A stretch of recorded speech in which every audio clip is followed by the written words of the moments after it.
Thanks for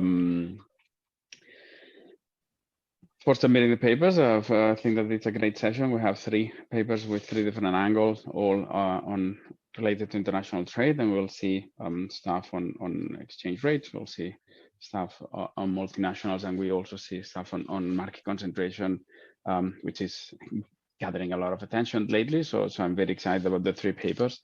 As I mentioned a couple of minutes ago, Georgios was going to discuss Tim's paper. Is not, unfortunately, will not join us. So he shared the discussion.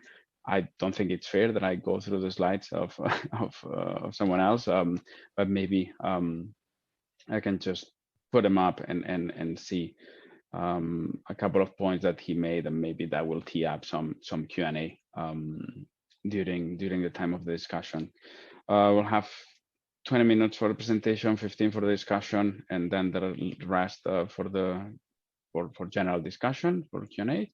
And without further ado, I think that Sebastian, it's all yours. Okay, perfect. Thank you so much for putting the paper on the program, and thank you for coming to the session. This is joint work with Mary Amiti on US market concentration and import competition. So many recent studies have shown a rising market concentration of US firms. So there are many papers out there. One canonical paper is by David Autor and co-authors on the rise of superstar firms. And these papers have given rise to concerns about increasing market power and firms charging higher markups. Now, this phenomenon of rising concentration has coincided with a rise in the share of foreign firms in the US. So in particular, import penetration has more than doubled in the last few decades. And so in this project, what we want to understand is whether import competition contributed to this rise in concentration, and whether taking into account foreign firms changes some of the previous conclusions with respect to concentration. So let me briefly summarize what we do. So the key insight in this paper is that we distinguish domestic concentration from overall concentration. So domestic concentration is the measure that has traditionally been used. It basically takes all the shipments, it takes the shipments of a given US firm to construct a market share, and then it divides it by all the shipments of other US firms. And you can download this basically directly from the Census Bureau website. So what we argue is that instead of focusing on the total shipments of US firms, one should focus instead on the destination of these shipments. So in particular, one should compute market shares using the sales in the US by all firms, inclusive of foreign firms. And we should also deduct the exports by US firms, because those are actually not destined for the US market. So once we construct this measure, we obtain 3 results. So first, we show that this traditional concentration measure based on domestic sales, we still find increasing concentration perfectly consistent with the previous literature. However, once we construct market shares of US firms, inclusive of foreign firms' presence in the market, we find that these market shares of US firms actually declined over the last couple of decades. And furthermore, once we take into account the presence of foreign firms, overall market concentration actually did not rise, but remained stable. In the second part of the talk, we then look at the causal effect of import competition on market concentration. And we find that import competition actually caused an increase in domestic concentration, but at the same time, US firm sales as a share of the total market actually declined. Our findings have some implications for markups. In particular, in a large class of models, market shares are a sufficient statistic for markups. And so through the lens of these models, the markups of large US firms might actually have declined. So let me skip the literature, given that I have only 20 minutes, and go right into the empirical framework and the definitions of what exactly we have in mind. So I'm going to look at 2 different measures of concentration. The first one is the kind of traditional domestic concentration measure, which you can get from the US Census. This measure defines market shares as follows. So for a given firm F in industry I in a year T, say, we would take a given firm's shipments and divide these by the total shipments of all firms in that industry. Now, what we argue is that one should look at a full market concentration measure using all the firms that are selling in the US, inclusive of foreign firms. So for a given US firm, the full market concentration measure would take the firm's shipments, but then strip out exports, which are destined for other markets, and then divide by the total sales of US firms, but also the sales of foreign firms in the US market. And we should construct the same kind of market shares also for foreign firms and then compute concentration over all of these firms. And as I said, in this model, in many models, this market share is a sufficient statistic for markers. So what does theory predict with respect to a change in trade costs or a trade liberalization? So trade theory predicts that a trade cost decline would reduce domestic firm sales and lead to the exit of inefficient firms, if you think about a Melitz model, say, while at the same time increasing exporters' total sales and leading more firms to become exporters. So we kind of try to depict this here in this diagram. So on the x-axis, we have productivity, on the y-axis, firms' revenue. If you look at the black lines, this is basically the analogous thing. Yes, is there a question? No. The black line is basically the total shipments. What you would see through the lens of a Melitz model is that the productivity cutoff at the bottom shifts to the right, so some inefficient firms exit. And at the same time, firms at the top, very productive firms that export, increase their total shipments because they are now, due to the trade liberalization, able to export more and sell more abroad, and additional firms become exporters. And so what this means is that if you look at total shipments, you would see an increase in concentration. Small firms exit, non-exporters actually reduce their total sales. These are the red lines. These are the sales only in the domestic market because of foreign competitors. Sales in the domestic market decline. But at the top, the most productive firms, because of their exports, they actually increase their total shipments. So the domestic concentration measures through the lens of a Melitz model would increase. But domestic firms, domestic market shares decline. And finally, we would see if productivity is Pareto distributed and the fixed entry cost is the same for domestic and foreign firms. This is a common assumption in trade models. We would see unchanged overall market concentration because the drop in domestic firms, domestic sales, and the exit is exactly counteracted by the entry of foreign firms and their increasing shipments to the US. So we're going to look at these three predictions in the data: a rise in domestic concentration, a fall in domestic firms' overall market share, and unchanged overall market concentration. And we're going to see that these actually exactly hold in US data. So we use two data sets that have been used frequently. So the first one is the Census of Manufacturing. This data set covers the sales of all manufacturing establishments every 5 years. We're going to look at the period 92 to 2012. And we're going to look at this data at the 5-digit NAICS industry firm level. So we construct 169 time-consistent 5-digit NAICS industries, and each firm can operate in more than one NAICS industry. So if a firm has sales in different industries, then we assign these sales to each of these industries and compute market shares of this firm in each industry. We link this data to the longitudinal firm trade transactions database. This data covers all import and export transactions of US firms from customs forms. And crucially, the import data provide us with an ID of the foreign firm, which we clean based on standard procedures in this literature. Importantly, we need to clean a little bit because there's related party within firm trade. And luckily, this data contains a flag for related party imports. And so we're going to drop related party imports in an industry in which the firm is actually active. So think about BMW importing BMWs from Germany. We don't want to double count the import of the BMWs and then the sale of the local subsidiary in the US to the final customer. So we're going to strip out the imports by BMW of BMWs to the US subsidiary from our data. But we keep related party imports that fall into an industry in which a firm is not active. So if the BMW US subsidiary is importing food for the cafeteria from a related party abroad, we're going to count this as sales in the food sector in this case, because this is an actual sale, and there could be a competitor that was displaced that wanted to sell food to BMW in the US. Okay, so based on this, we're going to document 3 stylized facts. The first one is that market concentration, once we take into account foreign firms, has actually remained stable.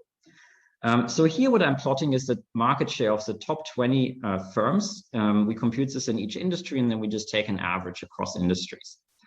The red line is a domestic concentration measure. This is basically the same as found in previous work. If we focus only on this total shipment measure, we see that concentration increased. However, once we look at our concentration measure, which takes into account the presence of foreign firms, which is this dark blue line, we see that concentration actually remains stable over this period. The dashed blue line is kind of a hybrid. It only adjusts for exports by stripping out US firms' exports, but it doesn't include the presence of foreign firms. We see that doesn't actually make much of a difference. It's really the presence of foreign firms and the sales of foreign importers that account for this kind of stable trend. This finding is robust to different aggregations, different NAICS levels, and also to different measures of concentration. So here we look at the top 4 and the Herfindahl index, and both show a similar picture. So one concern with these findings could be that this result is driven by some outlier industry that is really very different once we account for import penetration. And here we show that that is not the case. So what we plot here is a scatter plot of a change in domestic concentration since 1992 against a change in our new market concentration measure. Each of these bubbles here is a group of industries. For disclosure reasons, we can't show individual industries, so these are groups of 6 or 7 industries. And what this is showing is that basically all of these bubbles are below the 45-degree line. So what this means is that the change in our market concentration measure was smaller than the increase in domestic concentration in basically all industries. And so this is kind of a broad-based thing that appears in almost all industries. So the second stylized fact is we're going to look at where these foreign firms actually enter. Did foreign firms enter at the top of the distribution and displace firms in the top 20, or did they enter at the bottom of the distribution and did that counteract the increasing domestic concentration? And we're going to find that foreign firms mostly entered at the bottom of the distribution.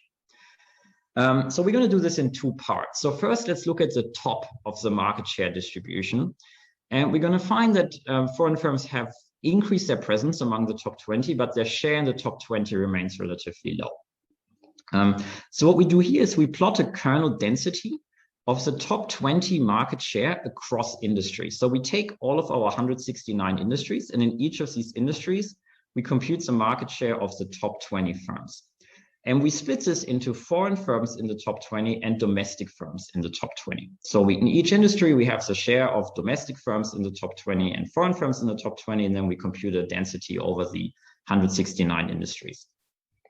So let me focus on these blue lines first. So the solid line is domestic in 92 and the dashed line is domestic in 2012. So we see that kind of this density has kind of shifted a little bit to the left. So what this means is that in 1992, and say in the modal industry, domestic firms in the top 20 had a market share of the overall market of about 50%. And this has declined for the modal industry to about 40% in 2012. Now for foreign firms, these are the red lines. We see a little bit of an increase to the right. But in most industries, the share of foreign firms in the top 20 remains relatively low. So even towards the right tail in the most extreme industries, the share of foreign top 20 firms in the overall market is 20%, or in the most extreme industry, 40%, but mostly here very close to 0.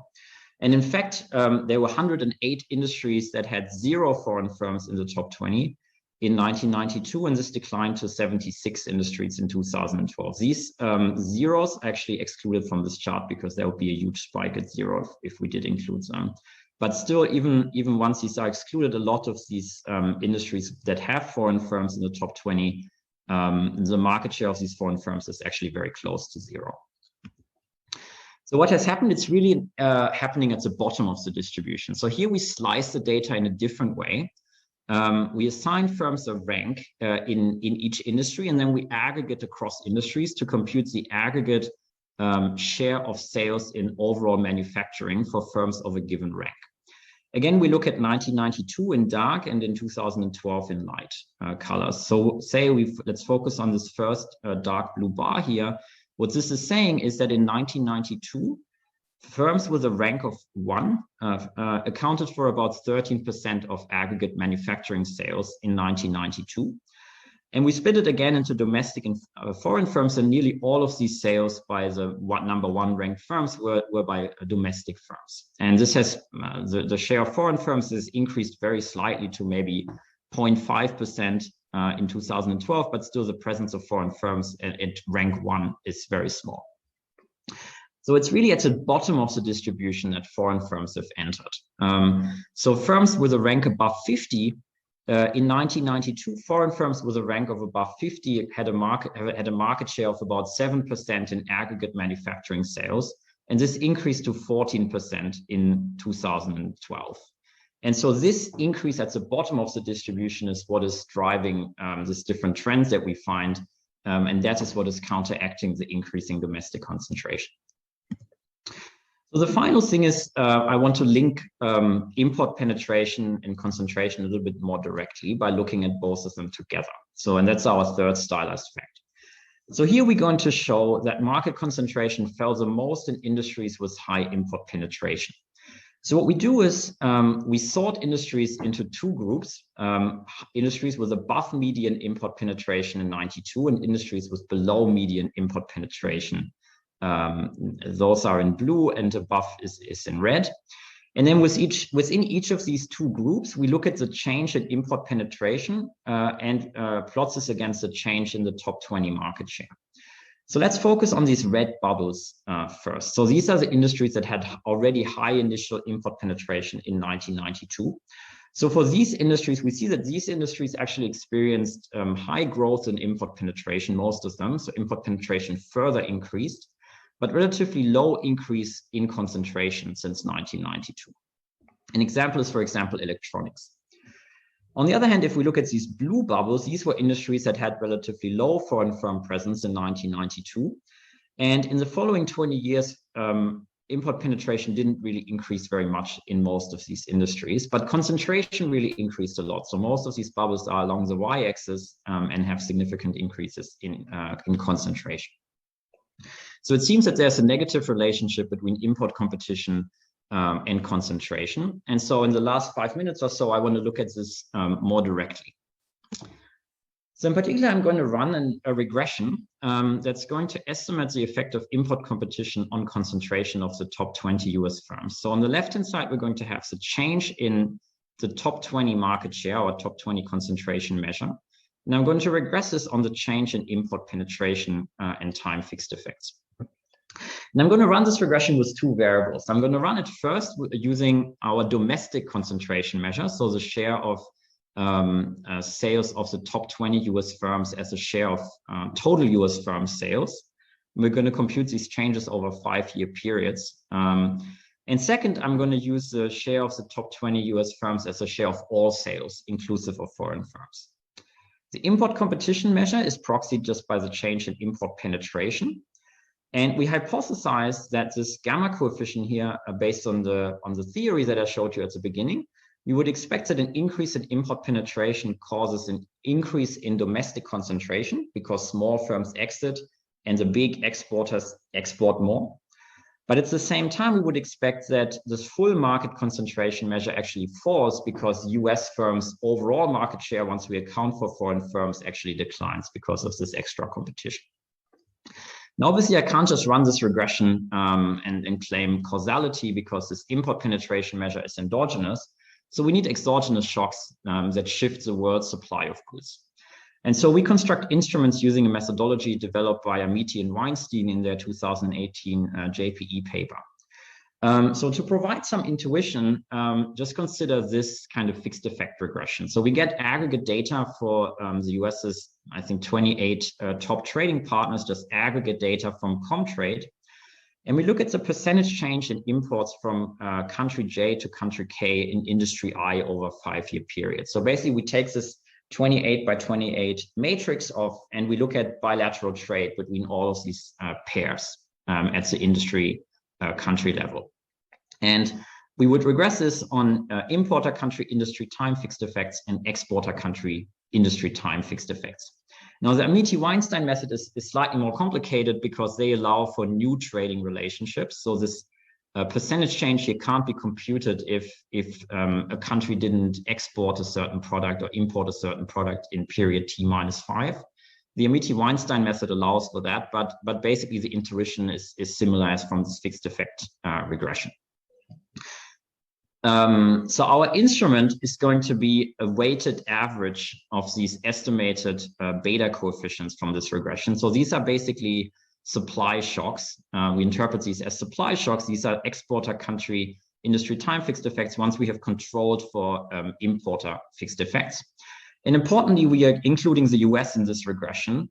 And so any US specific factors would be stripped out from these instruments, which we construct as these fixed effects over all the other countries using 5-year lagged import weights. Okay, so what do we find? So let's first focus on the first two columns. So in the OLS regression on using this domestic concentration measure, we find no significant effect. But we find once we IV, we find a significant positive effect of import penetration on domestic concentration. So in particular, one standard deviation increase in import penetration causes a 2 percentage point increase in domestic concentration, consistent with the theory. However, once we turn to this overall concentration measure, we find the opposite, just exactly as predicted. So a 1 standard deviation increase in import penetration causes a 3 percentage point decrease in overall market concentration. So the top 20 firms' overall market share. We can do a back of the envelope calculation by just aggregating these coefficients and the actual import penetration in each industry across industries. And we find that an aggregate predicted effect of a decline of about 0.8 percentage points, that's about half of the actual fall in the top 20 firms' overall market share. And finally, we find a significant decline in the number of firms in the industry, again, consistent with the Mellitz model. Okay, so let me wrap up. So we've documented the causal effect of import competition on market concentration. So in particular, we find increasing concentration among US firms due to import competition, but overall market shares of the top US firms decline. We find that taking into account foreign firms, concentration in the US has actually been stable because the rise in foreign firms' market share has offset the decline of domestic firms. And this is consistent with trade theory with the Pareto distribution. And finally, our findings have some implications for market power. So in particular, we show that an increase in domestic concentration is perfectly consistent with a fall in market power because of tougher import competition. So in particular, stable market concentration, which we get once we account for foreign firms, would suggest that aggregate markups might have remained stable. Thanks very much for your time, and I'm happy to answer any questions or if there are any. Thanks. Thank you, Sebastian. I think we can move to the discussion. Luciana will discuss the paper. Can you share your slides? Sure. Can you hear me? Yep. Oh, thank you so much. So thank you very much, Natalia and Jose, for inviting me to discuss this very interesting paper. So as a reminder, the usual disclaimer applies. These are my own views. Now, let me start with a brief summary of the paper. So the literature has documented that there has been an increase in market concentration among US firms. Now, what this paper explains is that this conclusion is largely based on defining market according to where sales originate, that is, the total sales by US firms. And these results are important because rising market concentration is typically associated with an increase in market power. Now, what this paper shows is that this result actually depends on the definition of market. And if I may borrow the figure that you just showed, Sebastian, because I think it's really very informative. If when the authors consider the standard approach, which is to consider market according to where sales originate, they find that domestic concentration increased over time.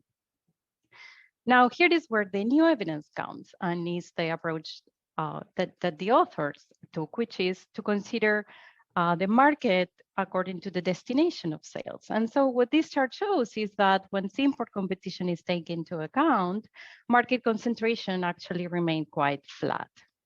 And in order to pursue this study, basically there is a very intensive data work. They rely on data from US Census, but they merged the Census of Manufacturing with customs data. And if I may add here, some other studies I used one or a subset or the other. So it's quite, and it's quite important for the analysis that they are basically showing. Now, in terms of results, the paper presents a really neat set of empirical results, which are very convincing. And what is nice about the storyline is that the results are consistent with predictions of standard trade theory. So according to theory, an increase in import competition would basically lead to the exit of smaller firms. So we will see a relocation from smaller to larger firms. And this would tend to increase domestic concentration, but at the same time, the import competition will allow foreign competitors to expand. And as Sebastian explained very clearly, under certain conditions, basically these two effects will offset each other, leading to no change in market concentration. Now, as a general assessment, this is a really nice, polished and well-written paper. I think it makes a very important point, which probably extends beyond the topic that is being analyzed in this work. And this paper may be the tip of the iceberg because it's really inviting to think deeper about these issues. So even though I like the paper very much, I would still make you a few comments. So my comments are mainly going to focus on understanding sector features of the results better, on how to think about the role of heterogeneous products, and then the importance of these results going forward. So let me start with the first set of comments. So the focus of the paper is on the manufacturing sector. And I think the evidence is compelling that we could argue that standard measures of concentration may overstate effective concentration. Now, the manufacturing sector in this regard may be particular because it is a sector that is clearly exposed to import competition.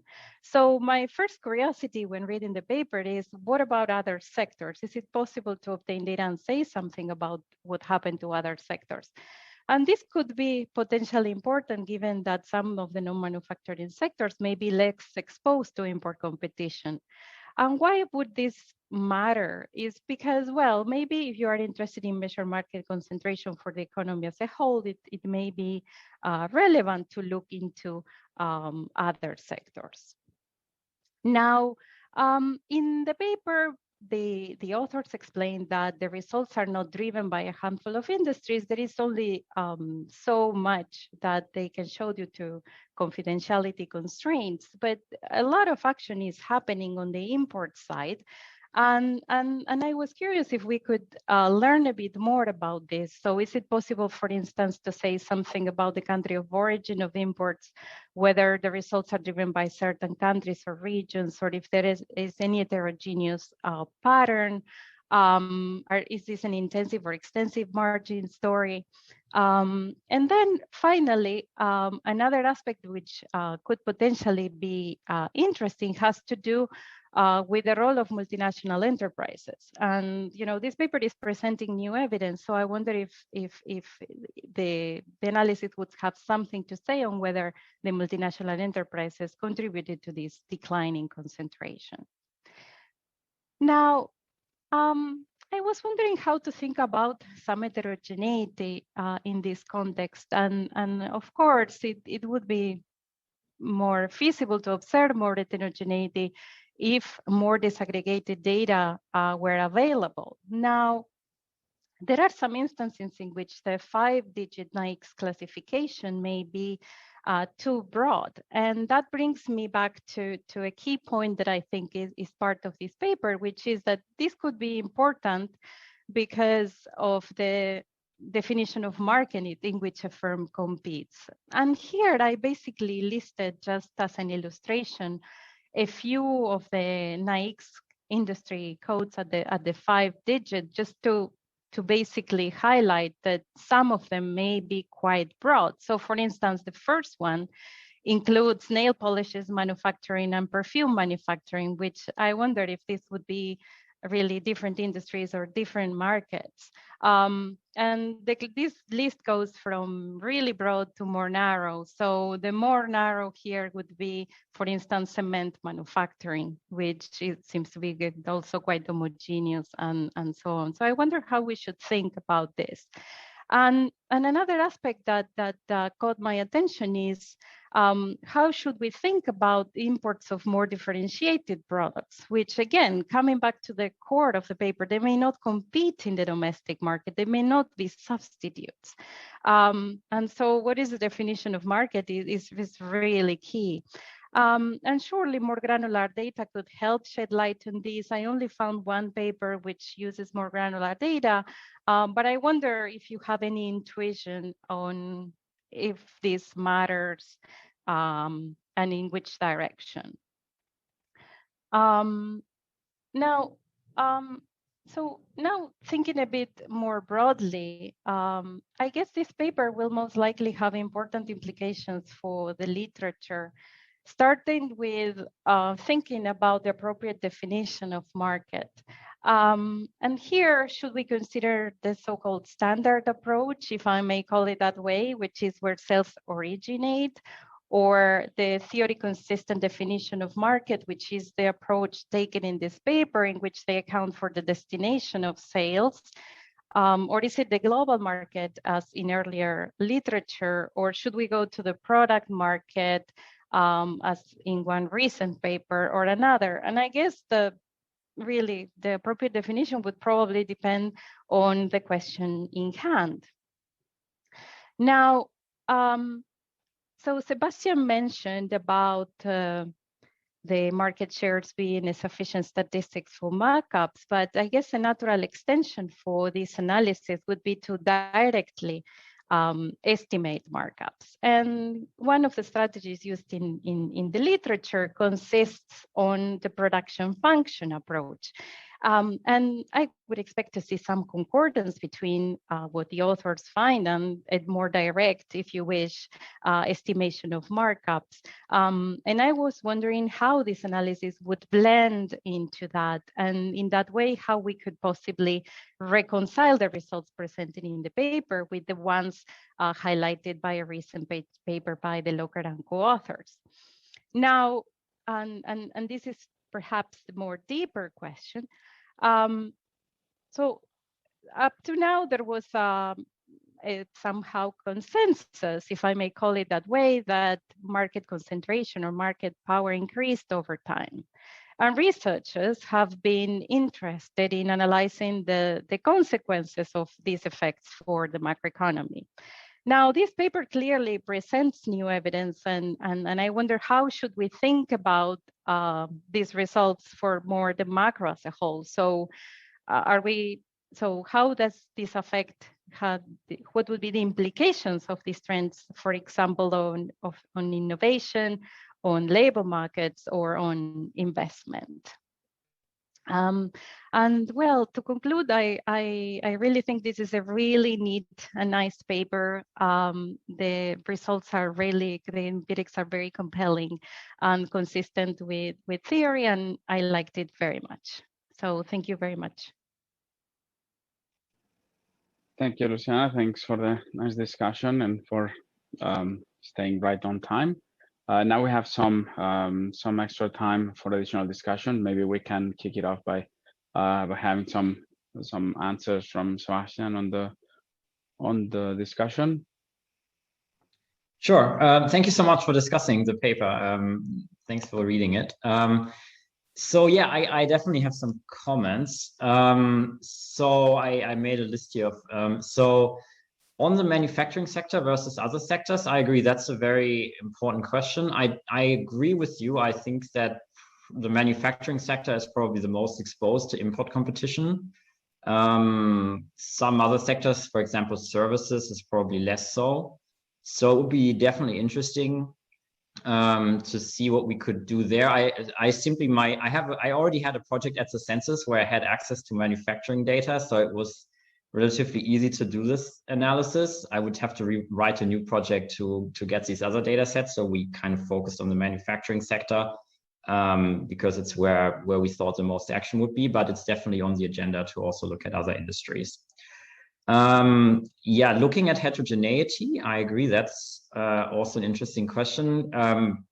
Yeah, we haven't really done very much on that yet. I think there's some other work that looks at concentration in imports that has done some work on country of origin and so on. I think that would be interesting. I guess we were just trying to kind of get the headline aggregate facts out for now before going more deeply into these things, but I agree those are interesting. With respect to the more disaggregated data, there's a little bit of a trade-off between constructing time-consistent NAICS codes and being more disaggregated. We could go to the 6-digit NAICS industry level, but there we had some issues constructing time-consistent codes, so that's why we went to 5-digit, and we are kind of consistent with what the literature has done. Unfortunately, we don't have more granular data. So yeah, that's what we can do. And the final point about rising markups and so on, yeah, we actually did spend quite a bit of time trying to see if we could estimate markups for the foreign firms as well. So basically, we have the same data as some of Bilicka's papers have used. They use the Census of Manufacturing, so we're trying to estimate markups not only for the US firms, but then also for foreign firms, and then kind of see if we would recover kind of a flat markup trend. Unfortunately, we don't have that much information for the foreign firms. We just know their name basically. And so it actually became quite a heroic exercise to kind of back out their markups. And so in the end, we decided we can't really make much progress there, but we can think about it more. That was a great point. Thank you.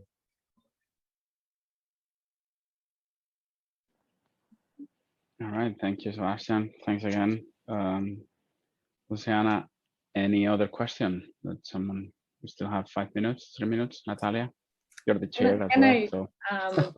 I would like to stress one point Luciana made at the end of the presentation about innovation. Maybe you can cut the data instead of I think you going a bit away from the model, but like if you're like the top 20 in an industry, the top innovators, I think it will be interesting because these stories might work through innovation. And then market power concentration. So I think it will be an additional variable to put on the mix, and they might speak to models to be written maybe, but you know, like I think it's part of the mix in the story. Yeah, definitely. Thank you. Maybe I'll take the benefit of being the chair in the session, and I have a couple of points. One is what I thought that Luciana was going with the locker and others. I thought that the conclusion is that the increasing concentration is compatible with a decline in market power, and it seems like what they are showing with their estimates of markups is that markups are actually increasing, which I would interpret as an increase in market power. So I was curious about what you think might be going on. You said that you didn't compute the markups, and yes, there are all the questions that people have raised about the computational markups, but still, and you're going in opposite directions. So I was wondering what you think about that. And the other question is that you talk about the imports, and I was wondering if maybe you have mentioned and I missed it, but how about the multinational, the foreign affiliates in the US? How do you account for their role in the concentration in the US market on top of the imports? I see. Yeah, so for the Bilicka, yeah, I guess there's still a lot of debate about whether these markups that they find are correctly measured. Like I remember there was a discussion, there are several papers out of Chicago that show if you include certain variables, the trend may go away. So I guess I would see this still as being under debate. And so we just show a fact in the data, and we just say, look, if markups are consistent as these trade models say with market shares, then you would find constant markups, but maybe markups have been rising for other reasons. Maybe it's not related to the market share. Maybe there's something about innovation or other channels. Even though firms maintain their market share, maybe the market has become less competitive for reasons that are not in those trade models that predict a one-to-one relationship between market shares and markups. So I think those would be my two responses. Either there's some measurement issue or it's other factors. With respect to multinationals, I'm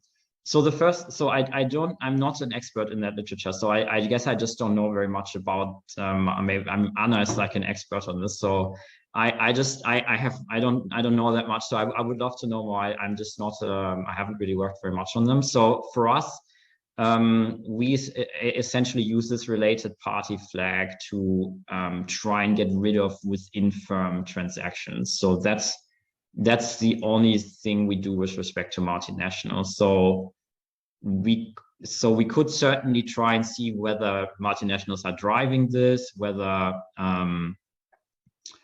by using those flags, we haven't really done it. Again, we wanted to get out some aggregate facts that we thought were super interesting. We wanted to put those out there. So that's maybe a second step.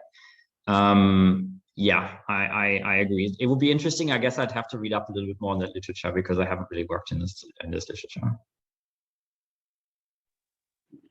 All right, so maybe Anna and Katarzyna will touch on that. Huge expert on multinationals as well. So. I will use the intra-firm trade. It will be kind of an upper bound, but you can, when you show the picture of the domestic line and the red, blue, and the flat one, another one with like those firms that you identify with intra-firm trade, by definition, they're multinational. So you can just look at that in the domestic. You're talking about US, we're talking about General Motors, right? And their market in the US. Mm-hmm. Yeah. Mm-hmm. I mean, you can flag them. It will be an upper bound because those are going to be the largest and more productive multinationals, the ones that for which you observe this intra-firm trade, but I think it's perfect. Well, in the long run, you could also get the DA linked and go with that, but that's your long run project. Hasn't Aaron Flan linked ownership information to the census, or is it a different US data set? I'm not so much an expert on the US data. If you don't link it as they did with the custom data, you wouldn't know. The US doesn't ask in the census if it's a foreign, if you are a multinational or not. So the only way it can be done so far is with those custom data. It's kind of a mess. So, but yeah. Thank you. Okay, so I think that we can move on. Tim, can you try to share your slides? We cannot hear you. Just 1 second. Okay, I'm gonna. I can only share the. Can I share the slides or only the screen? Do you know? Yes, I can share the screen. That's fine.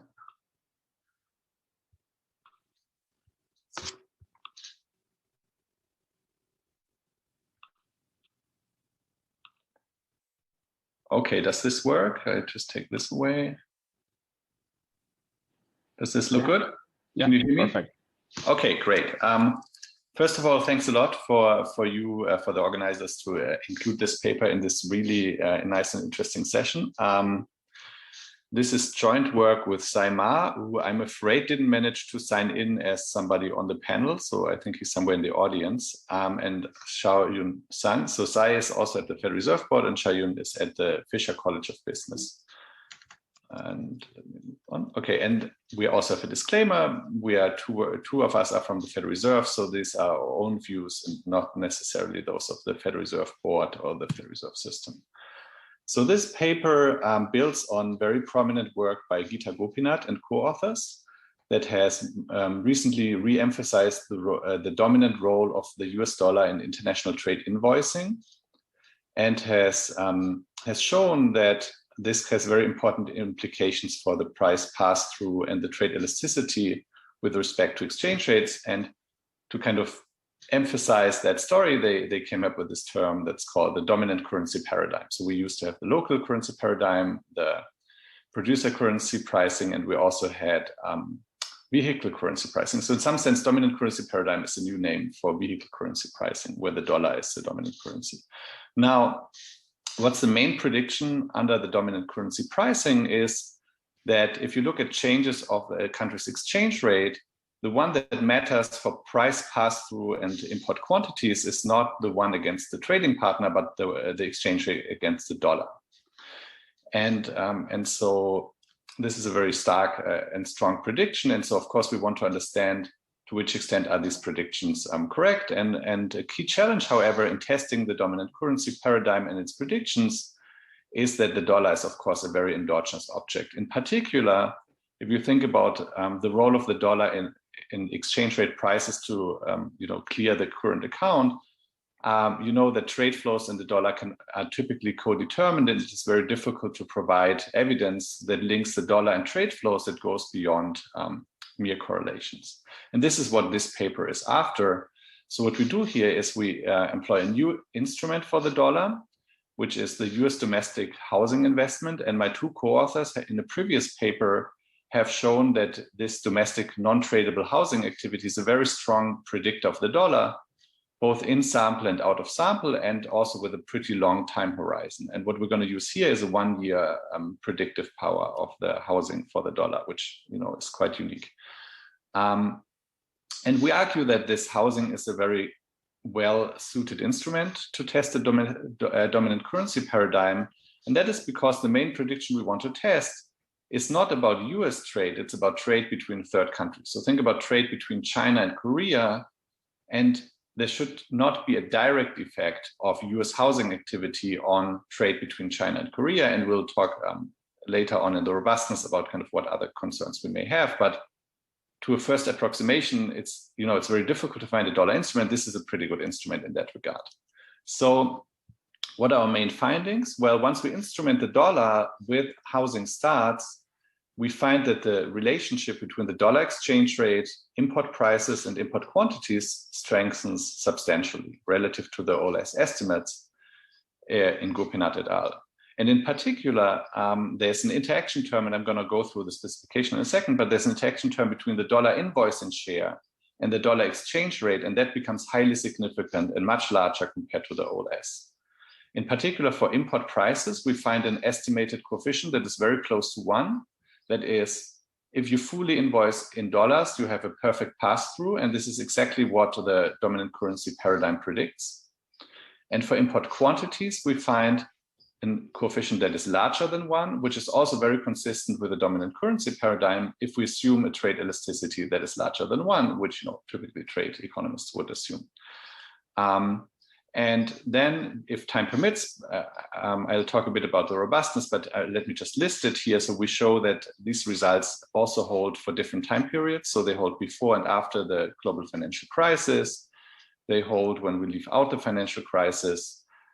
They hold using different measures of US housing activities. And I think the most important test is they also hold when we restrict the sample to those countries that have the smallest trade links to the United States. Because if you're worried about indirect effects on trade through US linkages, then those should show up in countries that have strong trade links with the US, but not necessarily with countries that have almost no trade links with the United States. And then finally, we can also control for other monetary and financial factors that we may be worried about being correlated with the dollar and with the global conditions. So it's a very short talk. So I'll very briefly talk about the theoretical framework. I'll show you the IV approach. Then mostly I spend time on showing you the data and the results and very quick conclusions.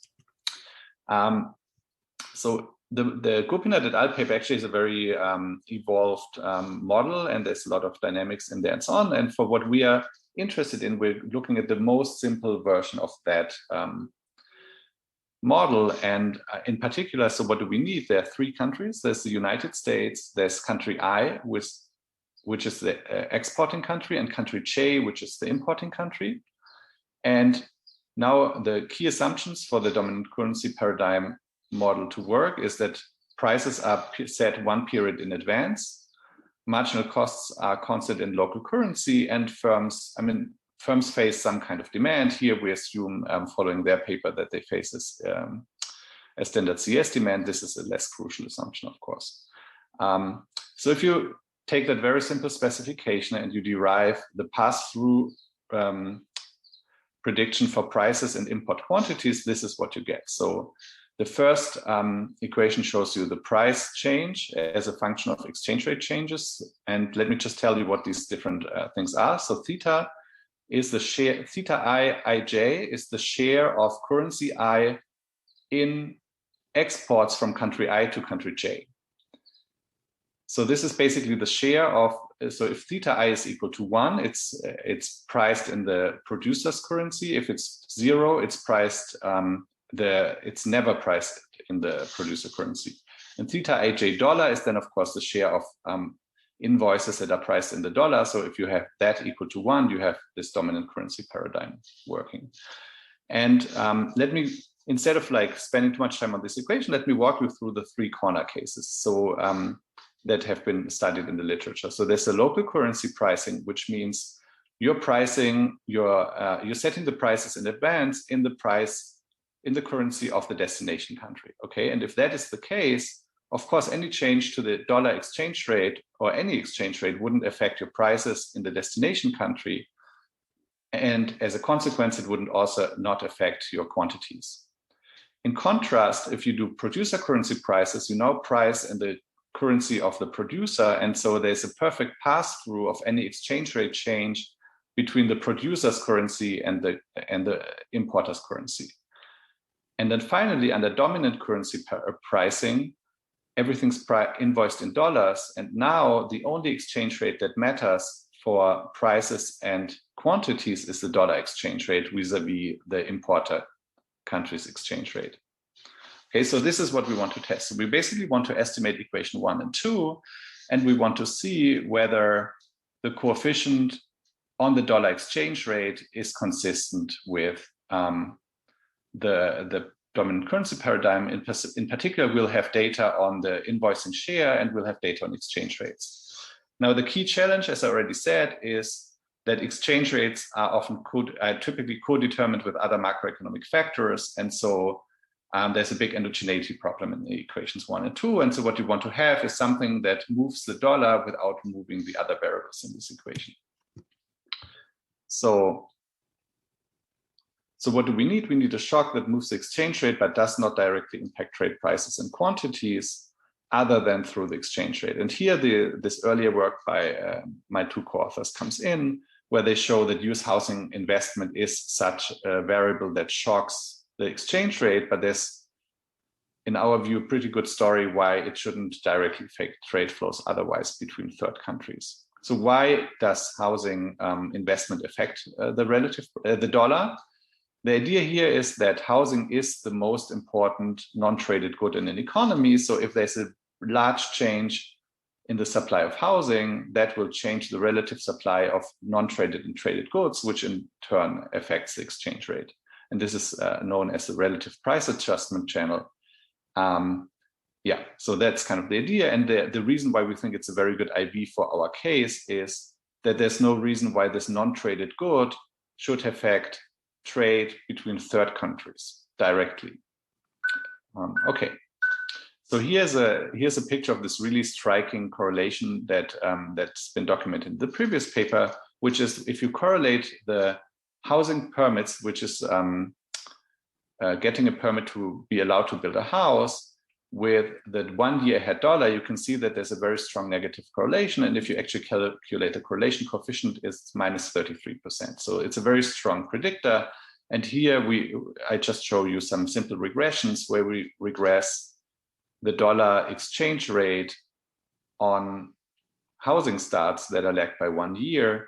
And as you can see, I mean, we do different kinds of specifications where we control for different variables or use different housing starts measures, but you can see there's a very strong negative correlation between this housing start measure and the dollar index, or the average dollar across multiple currencies.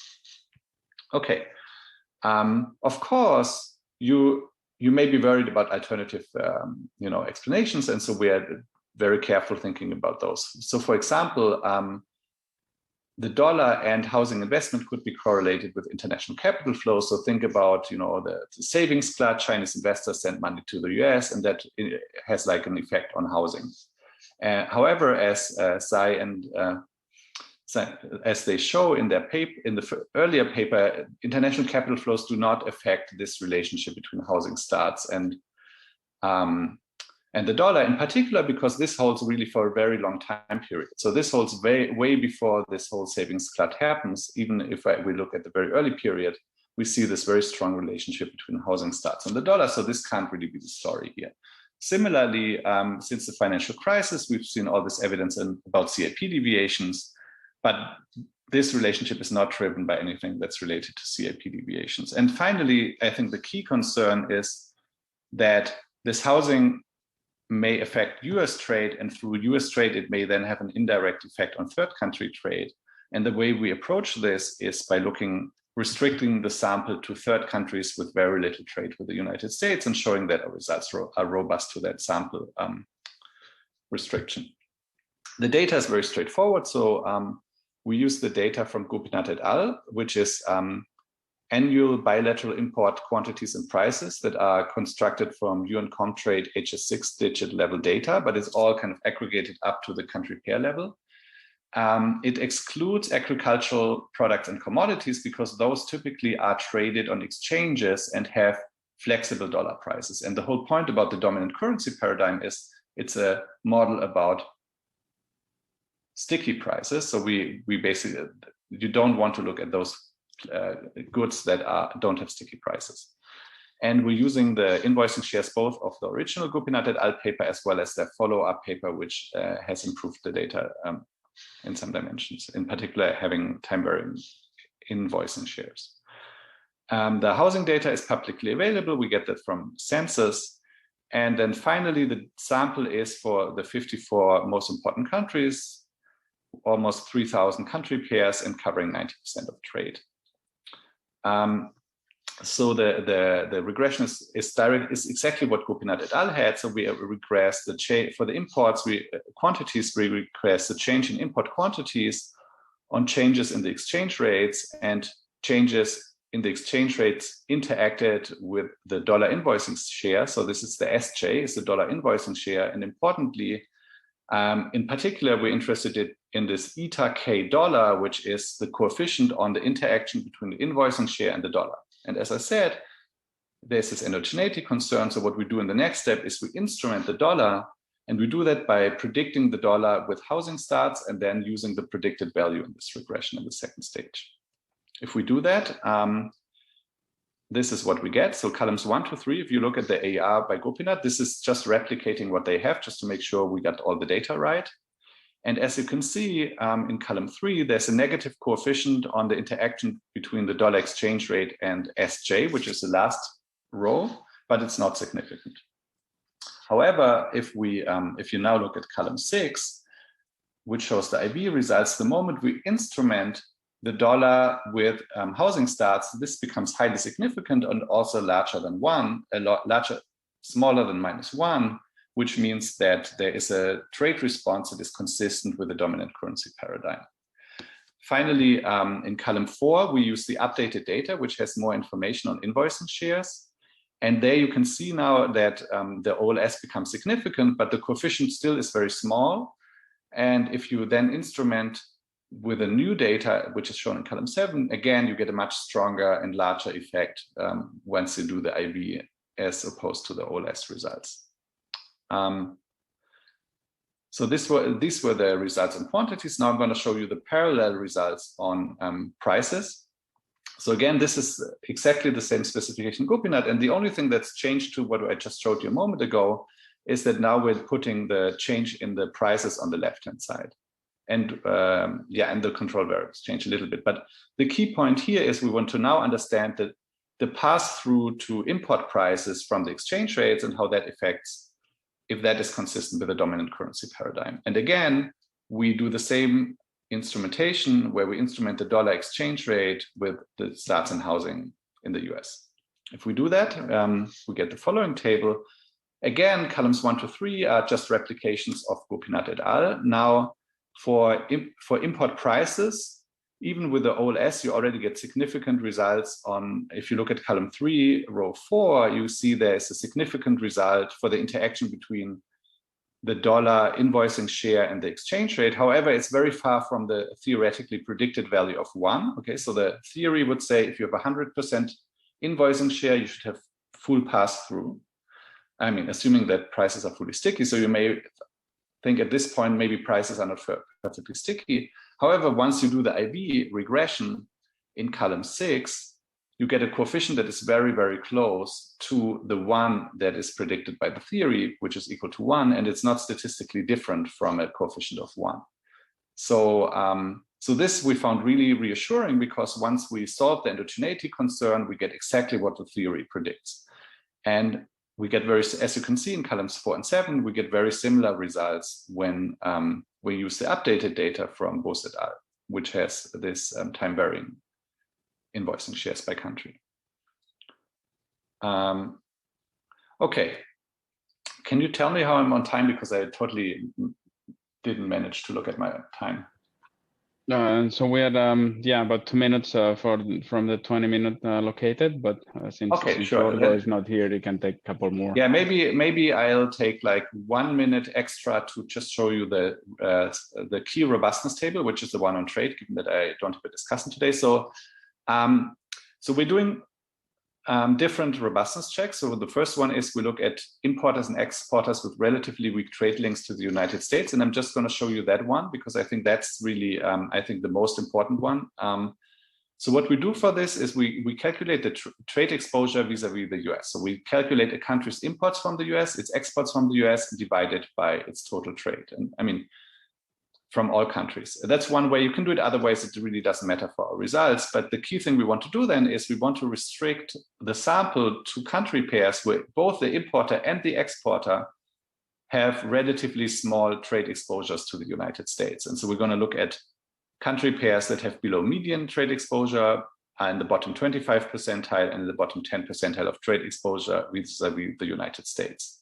If you do that, of course, you're going to cut your sample by a lot, right? So every time if I restrict it to the median, because I do it on both sides, I only have a quarter of the sample left. If I go to the below 25th percentile, I end up with 1/16 of the sample. So it's a very small sample, but what's really nice is that results are pretty consistent across. So if you just look at columns 2, 4, and 6, the last row, you can see, the coefficient moves around a bit, but of course in column 6, we're looking at a very small number of observations, but the key point is that this interaction is very stable in the sense that, the coefficients are much larger than in the OLS, and, so it's not trivial. So what we would be worried about is if restricting the sample to countries with very small trade exposures, there would be no significance. But given that there's a high significance, we're very reassured that even countries with no or hardly any direct exposure, we find similar results. And the same is true for the pass-through. We find that there's a very highly significant interaction term between the dollar exchange rate and the invoicing share. I mean, the coefficient becomes a little large here, but of course, you also need to remember that we're restricting the sample a lot. And here we are looking at countries with relatively small invoicing shares. So this can become a little noisy. Okay, so we also have robustness checks where we control for monetary and financial variables. We look at different subperiods. In particular, we show that it also holds pre the global financial crisis. And we use different housing activity as instruments. So that's probably the only thing I still want to show you, which is if you look at the different time periods, for example, this really works well pre-GFC, where we have a lot of these concerns about CAP deviations and other things that are correlated with the dollar aren't really there, and we get really strong results in column 4 of this table, for example. Okay, so let me conclude here because I still won't want to overrun too much. I think we use a new instrument, which is housing starts, to provide evidence for a causal effect on the dollar on international trade, contributing to this debate about the dominant currency paradigm and to which extent this is kind of, should be taken at face value. And I think we have very strong support for kind of the key prediction of that model. In particular, we find this full pass-through of the dollar on import prices, which wasn't there if you just do the OLS estimation. Yeah, so that's all I wanted to say, and I'm looking forward to your comments. Thanks. All right, thank you, Tim. And now we're doing something a little bit unorthodox. So we don't have Discussant, and I feel awkward sharing the slides. So maybe we can just have a longer general discussion, which I'm happy to start with an idea that I actually shared with Discussant. You talk about the exogeneity question. I mean, the endogeneity problem, and that's where you come up with the instrument. And your concern that you're trying to address in the robustness is the concern that housing is affecting trade, and then you're restricting the sample to countries that are less exposed to trade, so that you can tease out that effect. I was actually thinking about the other way around, which is not that housing affect trades, but that there are some shocks that are going to affect both dollar and housing at the same time. And you can think about, and there are some papers, and I think that Pedro Hete has a few papers on the global synchronization of housing cycles. There are some questions about global shocks that might affect housing construction, and as the discussant was highlighting, global value chains affecting housing in the US and also affecting the dollar. Yeah, that's one of the comments. You look at the other type of endogeneity, and I was also thinking about housing and the dollar being affected at the same time by other shocks. So we'll be interested in hearing what you think about that. Oh, sorry. Yeah, no, I think this. So first of all, the discussion is, these slides are amazing. So it's really a pity that he couldn't make it, because he put a lot of work into this, and I was very impressed. So yeah, I totally agree. So I think we could really expand that in this paper. So the reason why there's maybe a little less in this paper in terms of these controls is because that was kind of the key aspect of the first paper they wrote. So they really spend a lot of time on testing all these alternative channels and controlling for them. And just as a background, in the dollar literature, it's typically has been close to impossible to forecast the dollar at all. So that's like one of the big challenges in that literature. So when they found this housing instrument, it was like a really big surprise. When I first saw that paper, I was like, wow, they can actually forecast the dollar.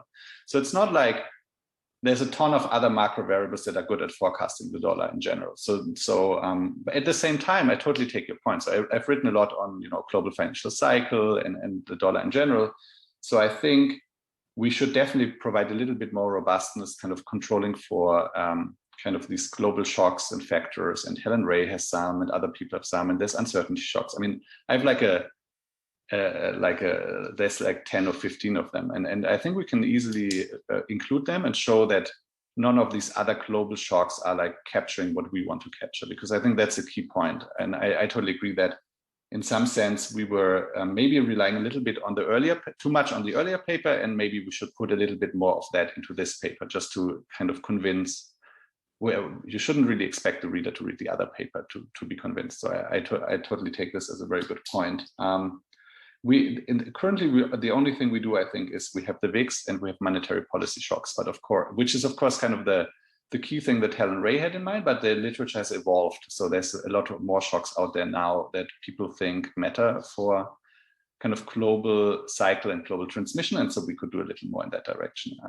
I totally agree. Thanks. Yeah. Thanks, Jose. This is Sai, by the way, not Tim. Hi. And nice to talk to you again about the housing paper again.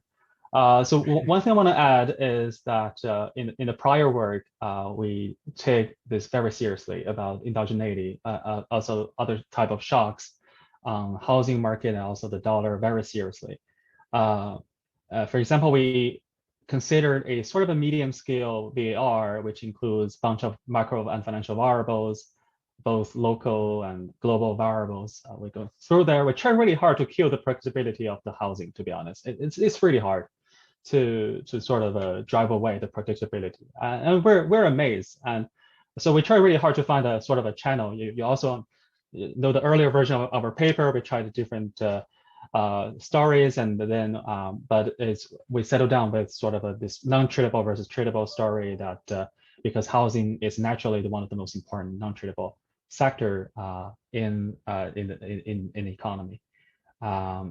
But definitely the comments about global trends, that's something we never thought about before, and we should definitely take it more seriously. Thanks.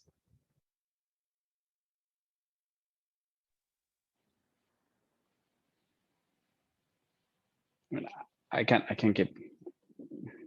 keep talking about housing if that's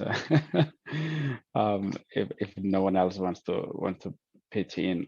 But I was thinking, and I don't know how you address that or how that can be addressed, but in the example, the first example that you put is China against Korea and how that is affected by the US market. And I was curious about the other direction that I mentioned, the endogeneity of housing, and definitely the endogeneity of housing prices. What I have in mind is that aggregate price in the US might be affected by capital flows of Chinese investment. And I don't know how much of that is going to show up because of the data on those types of flows might be a bit hard to get at because you will have people doing, and I have anecdotal evidence of Chinese investment in housing in the US. So I don't know how that could affect your estimates, particularly in the last, say, 15 years.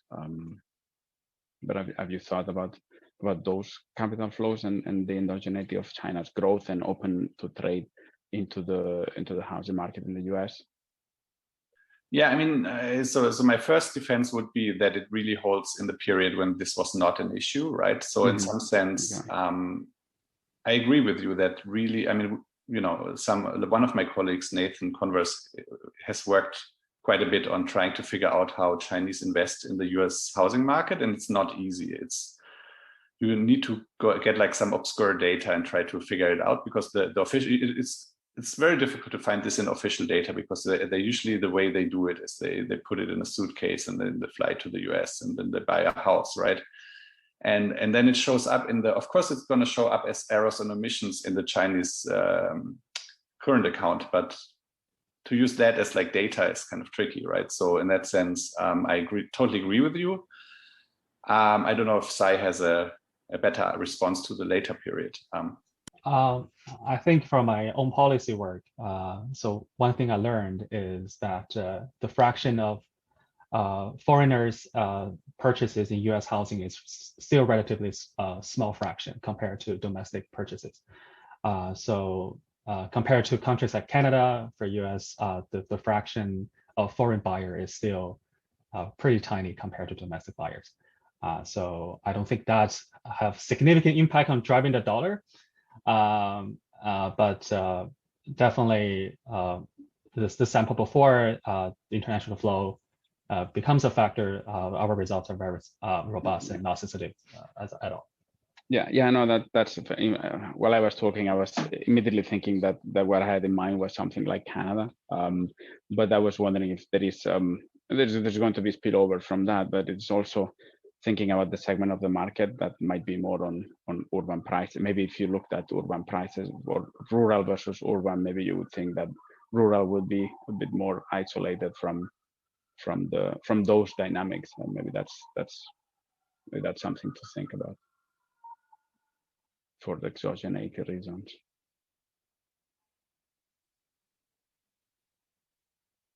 Okay. Well, if no one else has anything else to add, then maybe we can move on to the third paper. Maybe, so I just have an expositional comment. So yeah. This is like totally not my literature, but as far as I understood, the theoretical hypothesis is that some of these coefficients should be 1 and others should be -1, right? So I think that it's kind of weird in the international macro literature. They basically, for a while, like some models, basically the horse model was like the producer currency pricing. That's like the classical model, right? You're this producer, you price your goods, and if there's an exchange rate, it just gets fully passed through, right? And then, then there was some literature and like about pricing and import price pass through, and they just said this is not true. Like if you look at the data, so they came up with this alternative that you could have local currency pricing. Mm-hmm. And then actually Linda Goldberg at the New York Fed and Cedric Thiel had this really great work where they then said there's a vehicle currency pricing. So in some sense in the data, you actually see all of those things happening. Sometimes you see vehicle currency pricing, which now is called dominant currency pricing, but it's the same thing. And so depending on what shares you have, you're going to get different predictions, right? And what I was showing in the exposition, I was going over it very quickly, unfortunately, due to time constraints, is if you pick those corner cases, you get very, very stark predictions about pass-through. In one case, you don't get any pass-through. In the other case, you only get it with a bilateral exchange rate. And the third case, only with a dollar exchange rate. In the real world, of course, there's a lot of mixture of those things, especially if you look at European Union trade. There will be some of it will be invoiced in euros, some of it will be invoiced in dollars. And so then you don't get these stark results. I don't know if that answered your question, but. So you don't have, so for the coefficients, you don't have kind of a clear theoretical prediction what they should. Oh, we do, because we use the invoicing shares. So you basically, you have a clear prediction on the interaction between the dollar and the invoicing share, because basically what the coefficient says is, if the prediction says if the invoicing share is 100%, then the dollar pass-through should be perfect. So you should have a coefficient on the interaction of 1. Exactly. So, okay, so then I understood it correctly. And so then my comment would be, wouldn't it make sense to test your coefficients against 1 instead of against 0? Because so I mean, the -3 with 3 stars, it seems like super huge, but I also looked at the standard error, and the standard error is also huge. And it's not clear to me from eyeballing whether this is actually significantly different from -1. And so if actually what your theory says is this should be significantly different from -1, then, this should not be significantly different from -1, then I would actually also report the p-value if you test it against -1 and not against 0. Yeah, no, that's a great point, because I think one of the key points we want to make is that if you look at the original OLS estimates, that you can reject that they are 1. That's the whole point. Like the OLS estimates are not consistent with the theory. And so ours are. So I think that would be a very good way of putting that. So thanks a lot. Yeah.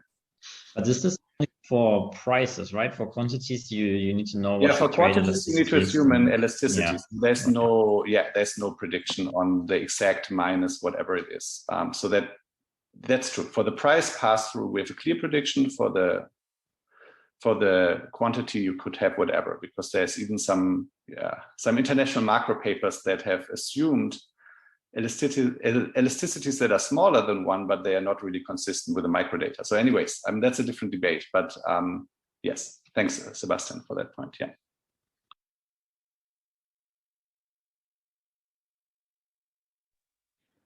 Fantastic. So I think that we're getting to the right timing for the last paper. Katarzyna, can you share the slides? There you go. All right. So it's all yours. We all see them? Yes, and we can hear you. Okay, well, that's awesome. So thank you very much for including this paper in this session. We're going to talk a little bit about multinationals, so I guess sort of in addition to the first paper where we're discussing them. This is a joint project with Daniela Scur, who is in the panel as well, so she will help me answer any questions that are there. Okay, so this paper really tackles a big question in that we're trying to understand heterogeneity in firm profitability. And in particular, we're going to zoom in on the relationship between organizational capacity, by which we mean management practices and managers, and profit allocation in multinational firms. And there's substantial evidence that better managers and management practices have a positive effect on productivity.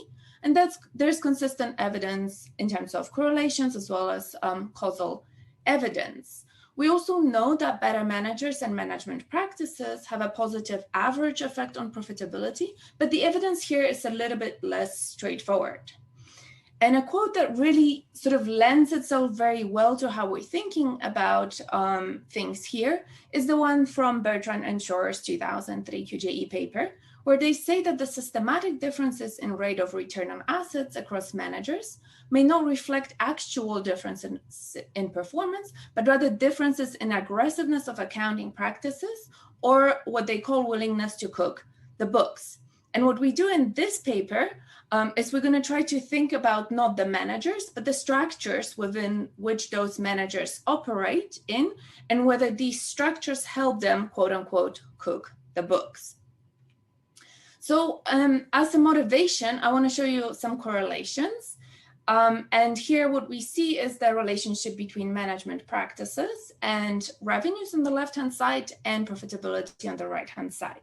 And you can clearly see that there's a pretty tight positive relationship between management practices at the firm level and revenues, but this correlation is not as tight when it comes to profitability.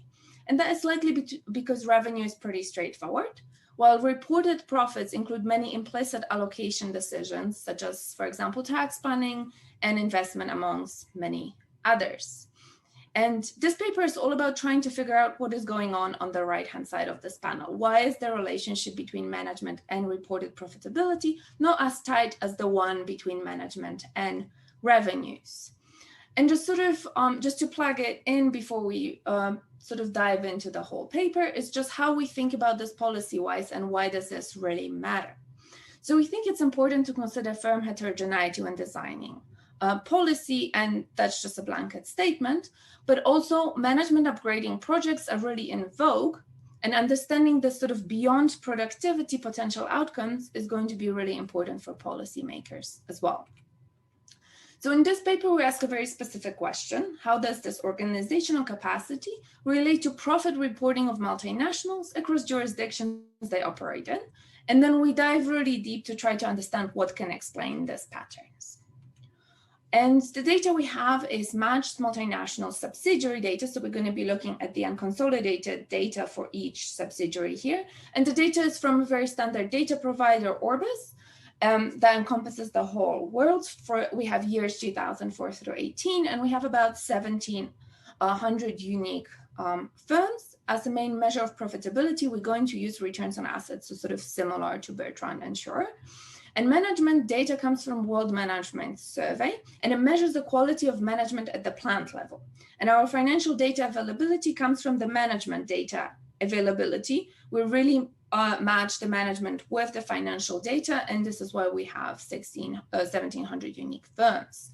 Management is just a single measure for the time period. So we're not going to be observing changes in management here. We're rather going to be looking at changes in profitability.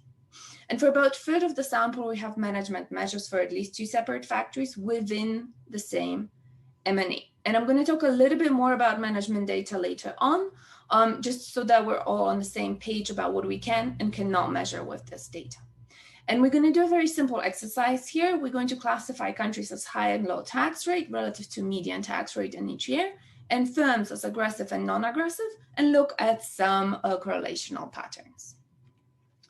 So I want to run you through the results, and then I'm going to keep bringing this slide up to show you where we are in the paper. So there's, as I said, the relationship between management and profitability for M&Es is well known, and we know that better managed firms are more profitable on average across the world. Where we contribute is we find that it only holds in low tax countries, but not in high tax countries. And we also know that M&Es tend to respond to various tax incentives, be it investment, R&D, or profits, in terms of investment, R&D, or profits. And we find that better managed firms are actually more responsive to tax rate cuts when it comes to their profit reporting. And then in terms of channels behind this heterogeneity in profit reporting, we analyzed 3 potential explanations for why multinationals that are better managed really report lower profits in high tax countries. One could be, well, maybe they're just less productive in high tax countries. Another one could be that they're just better, they're more capable, and they do other real things better, like investment or R&D, and that reduces their reported profits. Or maybe they just shift profits from high tax to low tax countries. And in the paper, we find no performance differential between high and low tax countries. We find some evidence that investment may be part of the story, but it's definitely not all of it. And we focus on showing that better management is linked with profit shifting behavior. That's like the meat of the paper. And then I'm hoping to have time to show you the mechanisms so that we start thinking, well, what is it about management that is correlated with profit shifting and that really enables firms to shift profits? And we find that monitoring related practices are really important, especially relative to target setting and people related practices. And as I said, I won't have time to go over everything. So in blue now you can see the things I'm going to show you results for, and I'm going to talk less about the things in gray. Okay, so as I said, I want to spend a little bit more time talking about the management survey because that is the data set that you may not be familiar with, while the balance sheets of companies is a little bit more standard. So World Management Survey is a random sample of mid-sized manufacturing firms. It's 50 to 5,000 employees, and we use only the multinationals in that sample. Data is collected with 1-hour phone interviews with plant managers. So this is really collected on the ground at each plant, not at the headquarters. And they're open-ended questions, and responses are scored by trained analysts on a scale of 1 to 5. Okay, and just to tell you a little bit more about the scores. So 1 is there's little to no formal management practices, and score of 5 is this is the best practices, sort of thinking about this as part of the culture of organization. And in the paper, we also use this dichotomous measure in which we classify scores of 1 and 2 as informally managed firms or badly managed firms, and scores of 3 and above, where there's some rudimentary formal practices, as formally managed firms or quote unquote better managed firms. And the main measure we use in this paper is the average of operations management scores. So we don't focus on people because this is not what this paper is about. And that includes 12 practices such as performance tracking and review, process documentation, target setting. And I'll arc back to it right at the end when I talk about mechanisms. I want to say that none of it is rocket science, but there's evidence that more of these simple practices yield higher productivity and growth, they increase R&D expenditures, and they lower exit rates for firms. And just before I talk about the role of these practices in profit shifting, I want to say that this is distinctive from good managers. What we propose in this paper is even the best managers, however good they are, they need these structures to operationalize their strategies, whatever these strategies may be. On the data, this is the list of countries that we have for which the management data, in which the management survey was run. And you can see here the distribution of management scores within each country. So on average, multinational firms are pretty formally and pretty well managed, but there's a large variation within each country, and this is the variation we're going to use in this paper. And in brackets, you can see tax rates. So in case you're concerned that better managed firms are all in high tax countries and worse managed are in low tax countries, that's not true. Okay, so how are we thinking that management is has really anything to do with profit shifting? So just to fix ideas, the kind of firm you should have in mind at this stage is we're thinking about mid-sized manufacturing firms. The median size of a subsidiary here is about 300 employees, and they do all belong to large multinational firms. So the median firm has about 123 subsidiaries, 80 of these are manufacturing. Okay, this is how the WMS survey is run. It's run on manufacturing firms, so we have no financial firms at all here. And the firm decision is going to be really simple. We're going to think that the production is going to be located both in high and low tax jurisdictions, but profits don't need to be collocated with production. And in a frictionless world, perhaps all of them would be in tax havens, but there's regulations and obviously other non-tax reasons for why that might not be so. And so we're going to take the subsidiary locations as given, and we're going to think about firms wanting to minimize their tax liabilities. So they're likely going to do is they're going to utilize provisions in the local tax code, such as accelerated depreciation, patent boxes, anything that's available to them locally first. And then whatever is left, they're going to think about allocating it across subsidiaries with a preference for lower tax locations. And the primary strategy is going to be transfer pricing because it's cheapest, but it is fixed in the short run. If you keep changing your transfer pricing arrangements, you can raise some flags with the tax authorities. So there's some alternatives that could include debt shifting and patent location, but they're going to be a little bit costlier for firms to do. So how does this organizational capacity or management practices enable firms to minimize tax? Well, first off is that these organizational practices make firms better in general, and that makes it easier for them to be able to take advantage of local tax code, which is going to lower the local tax burden and may perhaps lower the shifting amount. But it's also going to lower uncertainty. So these practices are going to make the production more predictable. If I have good monitoring, I know how much my subsidiary is going to produce this year, next year, and 3 months, and yesterday. And this is going to help me figure out whether I can use this subsidiary in my planning decisions. And that's going to allow firms to use more transfer pricing and perhaps lower cost of shifting. Okay.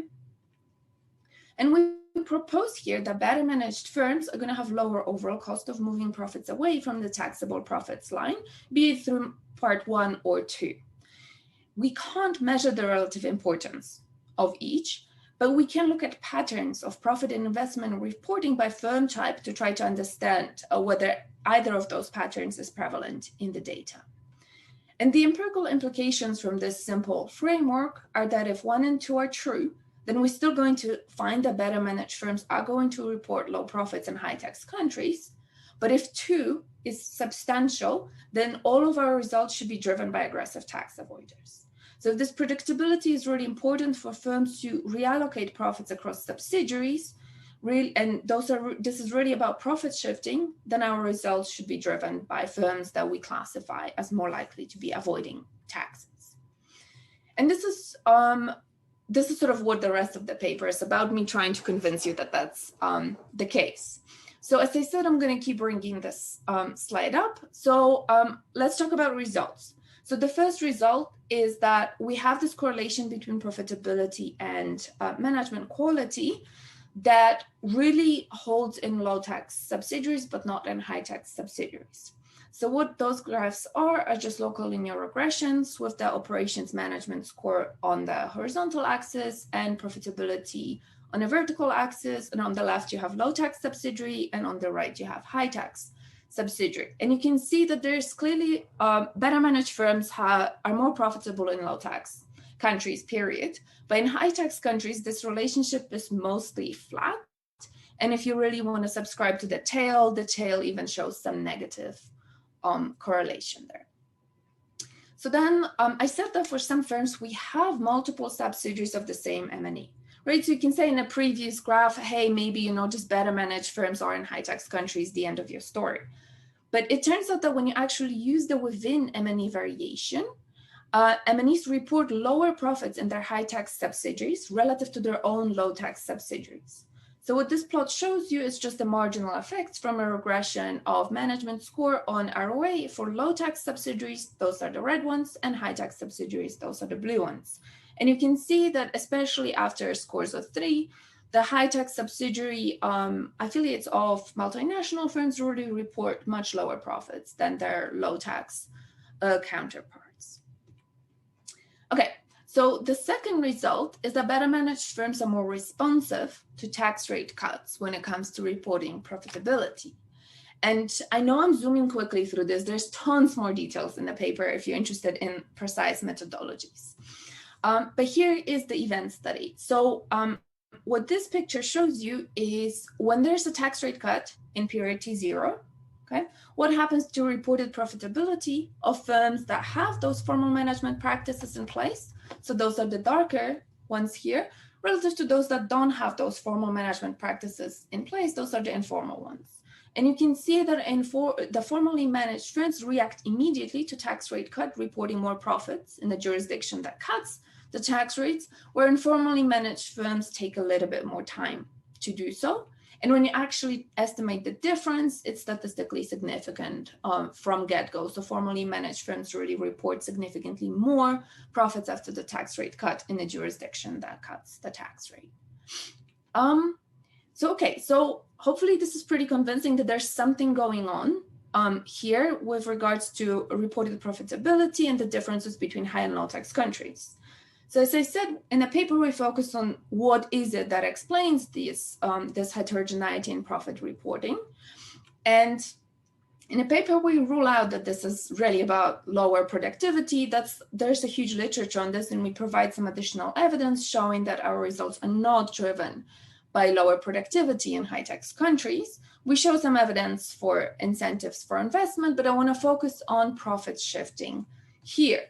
And the challenge is obviously that profit shifting is not really directly observable. What we see is the post-shifting final reporting choices. So we're going to use some proxies for aggressiveness to understand the variation here. And if it's not profit shifting, our results shouldn't be driven by more aggressive firms. Everybody should react the same. Okay, so here are the 3 aggressive behaviors that we use as proxies. The first one is sort of more prevalent in the finance literature, where we use firms that have above median scale book tax differences. I'm not going to show you results for this, so let me not talk about this too much. The second proxy is that multinationals has a firm located in tax haven in their ownership tree. And Anna here has a paper on this, so it's delightful that she is a discussant here. But we use this as a proxy for the ability of firms to shift profits more aggressively. And then the last one is propensity of firms to report close to zero ROAs. So basically bunching around zero ROAs. And in some of the results I'm going to show you, we're going to simplify this management classification into well-managed, formal, and badly managed informal firms. So first off, we really find that when we look at the relationship between management and predicted ROA for aggressive firms on the left-hand side, so those are your greens, there is really stark difference between how much profits or the profitability level that firms report in their high tax subsidiaries relative to low tax subsidiaries. Whereas if we look at non-aggressive firms on the right, for both high and low tax subsidiaries, there's really no difference in how firms report their predicted profits when it comes to relationship between this and the management practices. Okay, so here it really is something about the aggressive firms that's driving this observed lower reported profitability in high tax countries. And when you look at the distribution of ROA, you find that firms with those formal management practices in place actually have much higher likelihood of reporting close to zero ROAs in high tax countries. So this is the blue solid line relative to low tax countries, which is the red dashed line. But informally managed firms don't see that at all.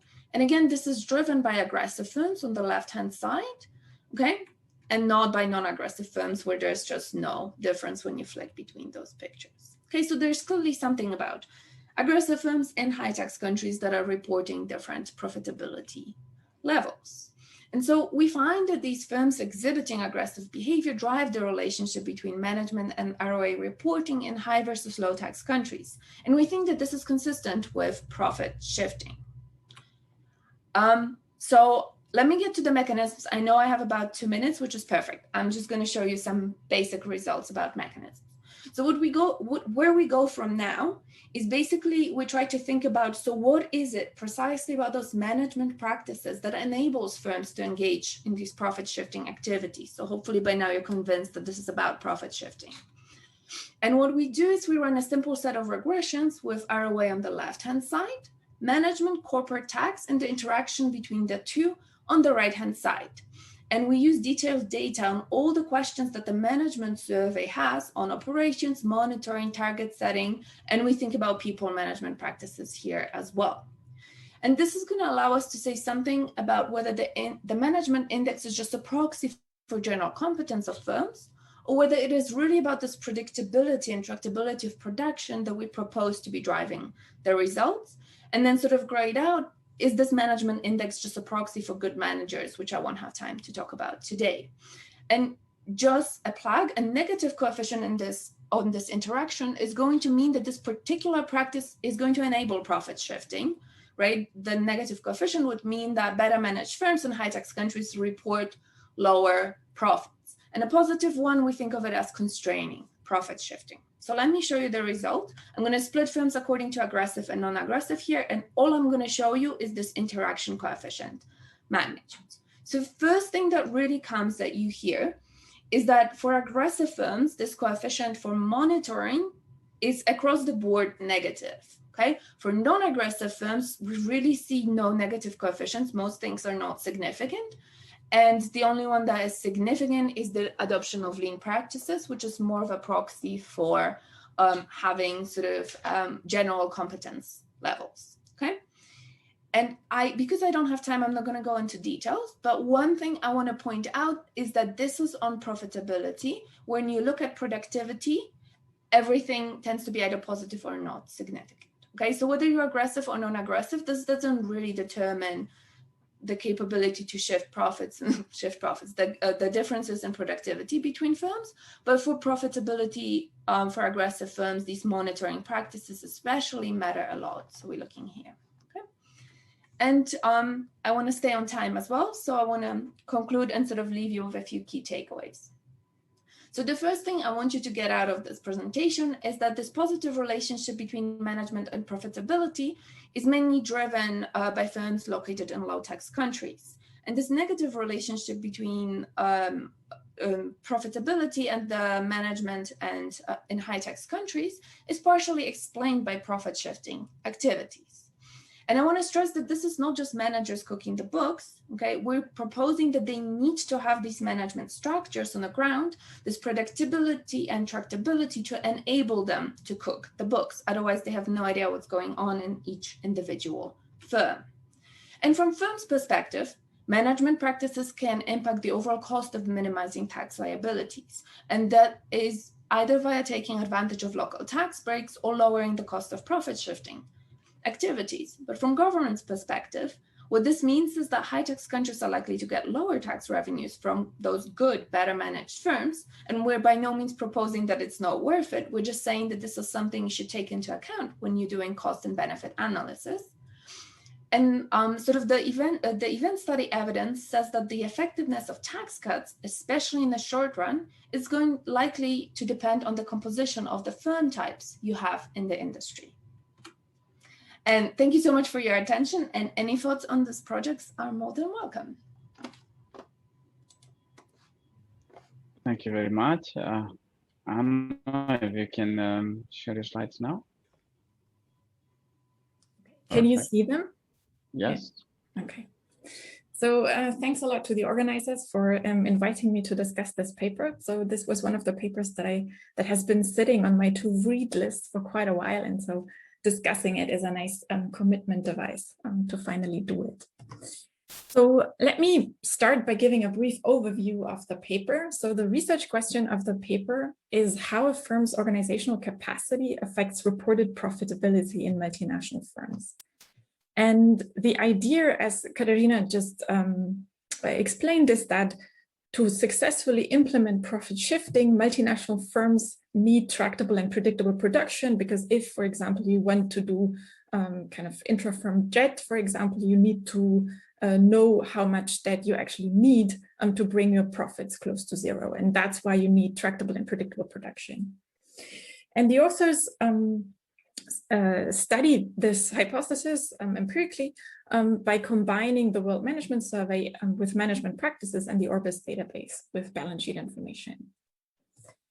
And they basically show us three pieces of evidence. So the first piece of evidence is that there's a positive relationship between productivity and management practices across all countries, so whether they're high tax or low tax. But there's only a positive relationship between profitability and management in low tax countries, but not in high tax countries. So there the relationship's basically flat.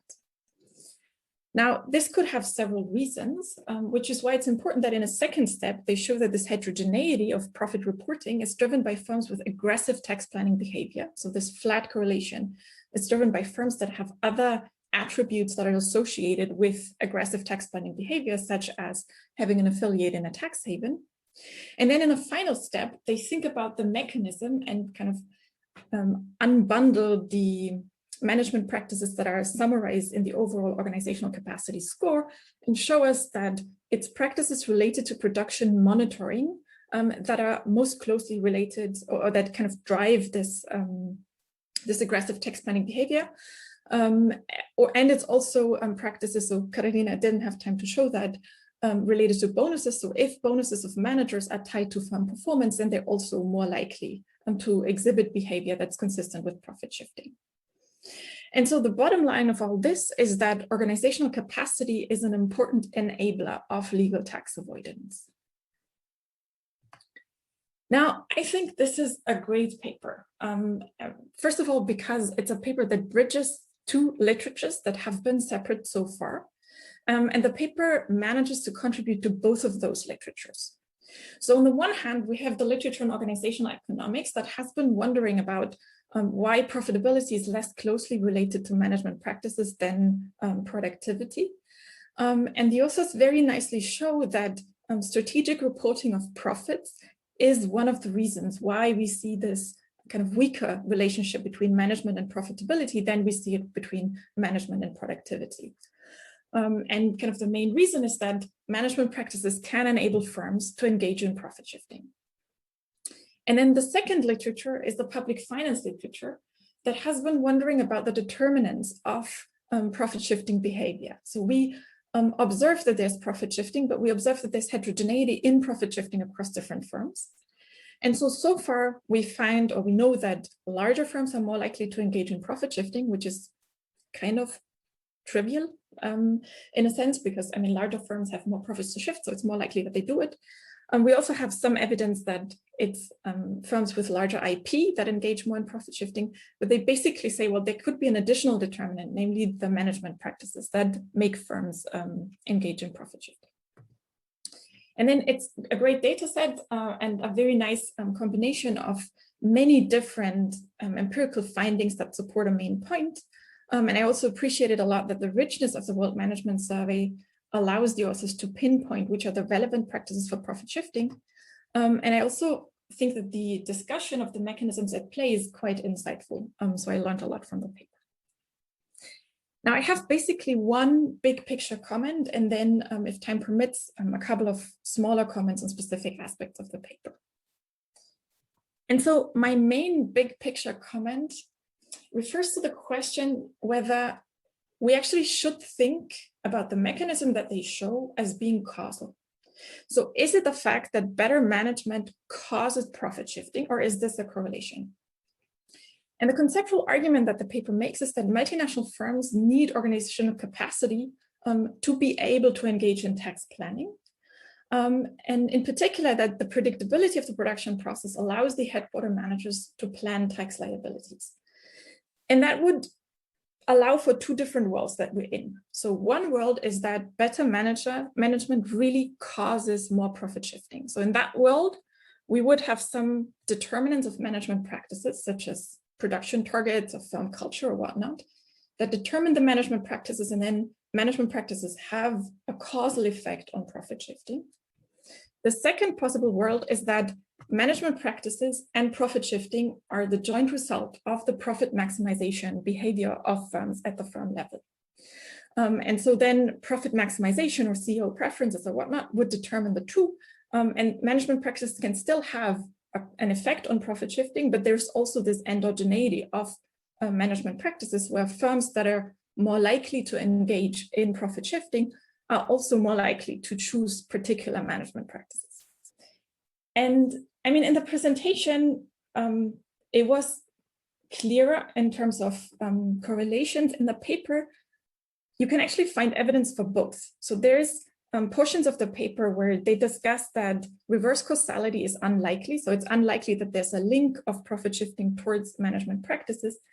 Or also when they state the policy implications, it sounds like if you make firms better managed, then this is a risk for firms, because a risk for governments, because governments risk then collecting less taxes, which kind of suggests that there's a kind of causal link between management practices and profit shifting.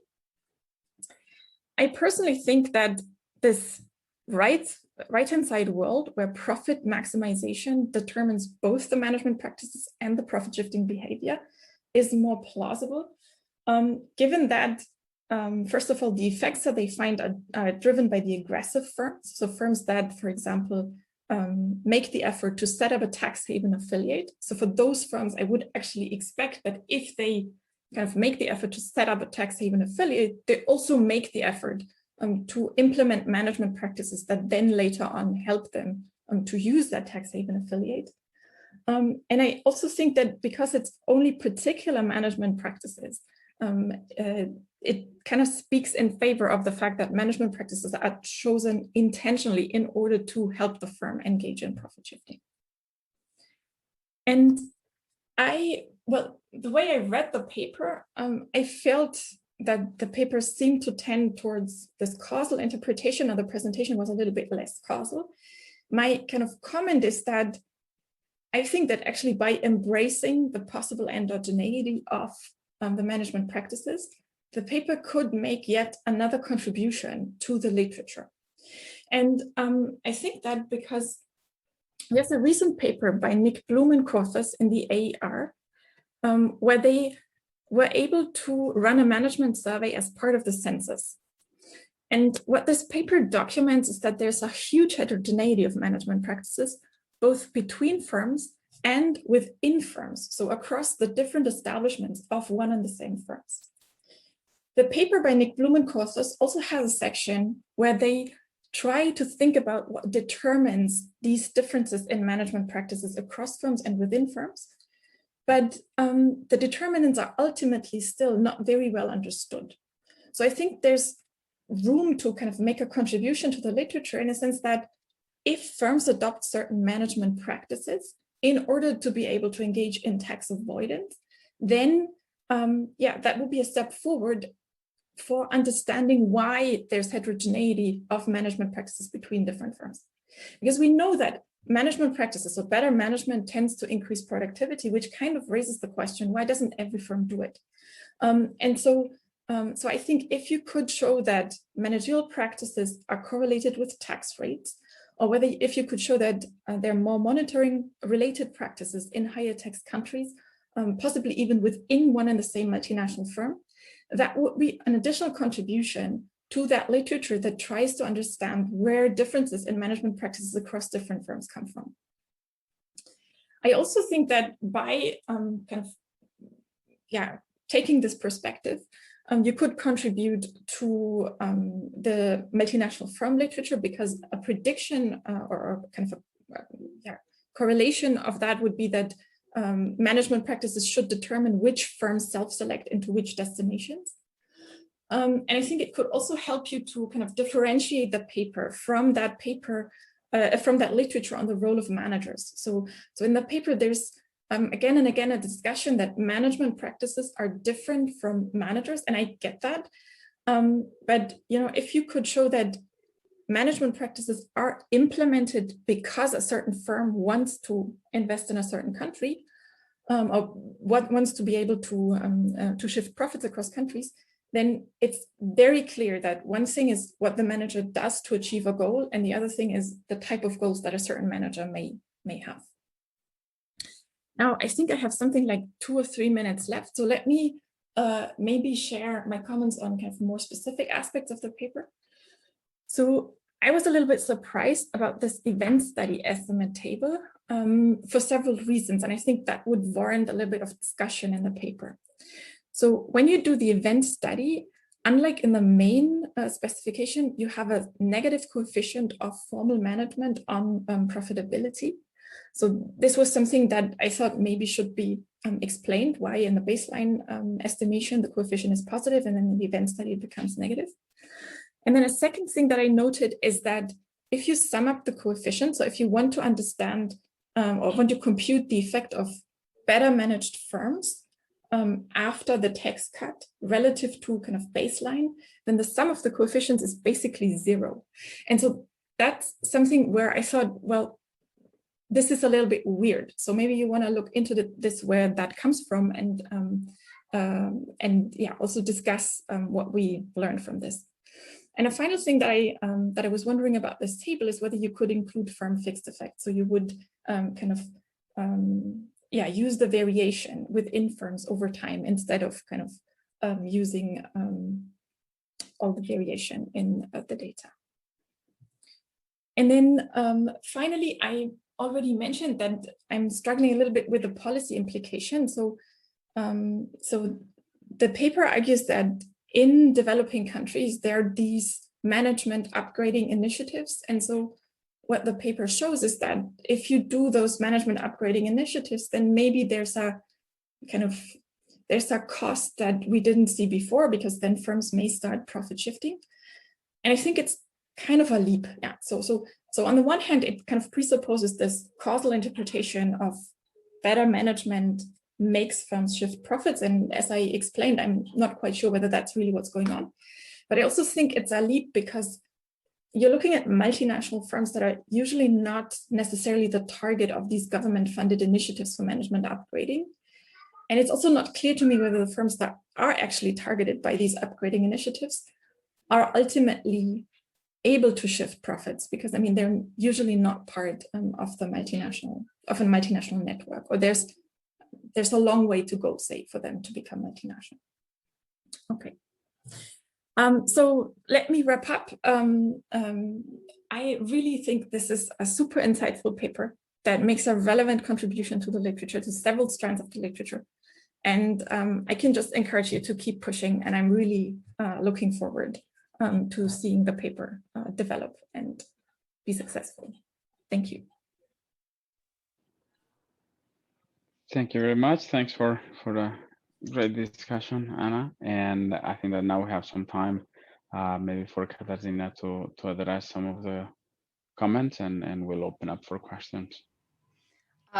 So first of all, thank you, Anna, for such kind words to us. And this is amazing discussion. So I think some of your sort of discussion and contribution points are just well taken. I don't, it's, yeah, fair enough. I think we need to do more to be clear about whether we think about this causally or just correlationally. I think we've been pushed in various directions as we sort of presented it to make sure that this is causal, but I agree with you entirely, and this is how probably the presentation was sounding, is that this is all correlational and there's very little on causality we can say. So I'm with you on that point. I think that's fair enough. For the event study, one thing is, because most countries that we have in the event study are high tax countries rather than the low tax countries, this negative coefficient on the formal management is not really that worrisome, but I agree with you that they do sum up to zero. So we probably just need more discussion about what is the sample we have here and how we're thinking about this relationship. So that's a really good point. And yeah, otherwise, thank you so much. I really don't want to take up the time just saying thank you and thank you over and over again. I think Dani's here, but Dani just texted me saying she has a really bad internet, so she's gonna just remain listening for now. All right, so now we have 2-3 minutes for other questions.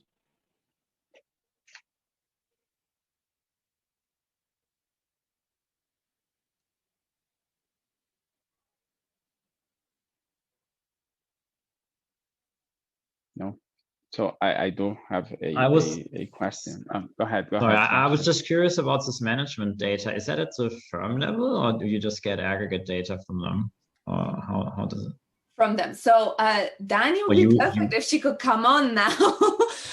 So Dani is actually the person who collected this data way back when. So she is one of the original people collecting this for Nick Bloom and John van Reenern. So any papers you read by Nick and John, Dani collected this data. So we have the original. I see. And it is true, it is at the firm level. It's unconsolidated plant level. So they literally ring up like a factory and ask them about how they're doing on the shop floor. How are your management practices daily in that particular factory? Is there a concern of like them misreporting these firms, saying that, oh, we have amazing practices, but they don't? So I can try, Kat. I can try to answer this. But there's a chance my voice is going to break up. It's massive thunderstorms here in Ithaca, and since I live in the woods, rain is apparently enough to get your internet to not work. So the way that the survey is done is they're open-ended questions that you basically don't ask, do you have good practices? You ask, so how do you do stuff at your firm? And then there's 18 different specific topics that have sub-questions within them that the analysts go through. And we train the analysts on how to score the responses. So the manager doesn't actually know that they're being scored, and they don't know what would be sort of the right or wrong answer. And what analysts do a lot is ask for examples. And so if you say, so how do you track the production of your firm? First of all, it's a how question and not which KPIs, right? You ask, and then they may mention, they say, oh, we have some key performance indicators. Interesting, can you tell me which ones, right? And sort of it's very open-ended that way to capture what's happening at the firm rather than any sort of feelings of the manager or how they feel that they're doing and stuff. So it's all very factual in that sense. Yeah, and I think just to add to this, right, there are no questions about their own capability as managers. There are questions about the sort of factory itself, which I think helps a little bit in attenuating this as well. Thanks. Super interesting. Maybe one last question that I was curious about. How much does it matter that these decentralized and the questions are at the plant level, and how many of these decisions of tax allocation happen at the headquarters versus at those are taken at the plant level? So great question. This is actually something that's in a paper that I just didn't have time to talk about, given that I only had 20 minutes. So we actually, from management data, we have the centralization index. So they ask, again, questions about, what is the decision process making? Do you take decisions from the headquarters, or do you make them yourself at the plant level?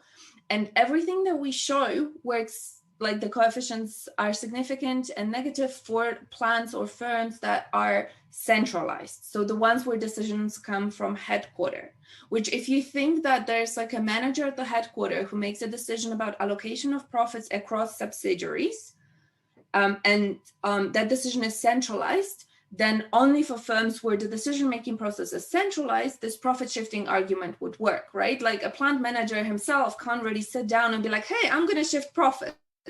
And the headquarters like, well, how, where, like, what's your plan here, right? So it needs to be more of a centralized decision-making process. And we find that only for those firms that have a centralized decision-making process in place, this story works out. So excellent question, basically. Okay, that makes sense. All right, we are a couple of minutes over. A good thing that Zoom didn't kick us out. So we have a chance to say thank you again. Thank you for a great session.